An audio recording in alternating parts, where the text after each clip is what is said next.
The last road home. The sun set gently over a quiet countryside, casting golden light on an old white house with peeling paint. On a creaky wooden bench out front sat Henry and Margaret, their hands resting close, but not quite touching. Henry rested his hands on his knees, his eyes fixed on the horizon. Margaret watched the sky with quiet reflection. The house behind them was worn but sturdy, much like them, scarred by time but never broken.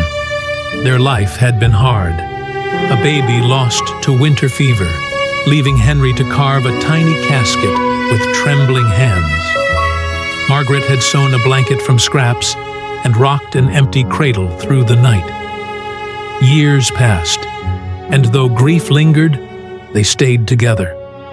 A daughter was born, a new life, and Henry worked longer hours to provide. Margaret scrubbed floors and clipped coupons to make every dollar stretch. There were harsh winters, unpaid bills, and long nights. But Henry came home each night with calloused hands and weary eyes.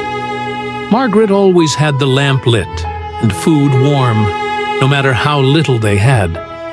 Sometimes they fought, raised voices in a small house, but they never stopped reaching for each other. There were warm nights with music in the kitchen, where Henry would pull Margaret into a slow, quiet dance. They grew older as the world sped up, but they stayed still, anchored in love. Friends faded away. Their daughter moved far, yet still they remained. Then came the doctor's visit, the quiet confirmation that time was running out. They chose no hospitals, only the comfort of home and each other.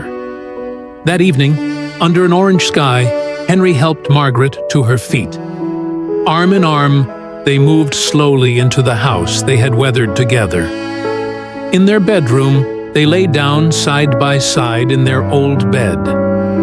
The springs creaked as Henry turned to look at Margaret. "Do you think he'll take us both?" she asked softly. Henry gave her a gentle smile. "I reckon he knows we've never been apart." Margaret reached out her hand. Henry took it with his calloused, trembling fingers. The wall clock ticked slowly as they lay still together. "I'll see you there," she whispered. "In a blink," he replied. The stars shimmered above as they drifted gently into sleep. At sunrise, the house was still. They had passed in peace. Their hands, worn and wrinkled, remained clasped, still side by side.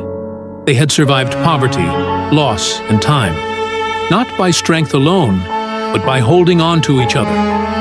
Now, together, they walked their final road. They stepped into the light, no longer bowed, no longer burdened, hand in hand, toward the home that never fades.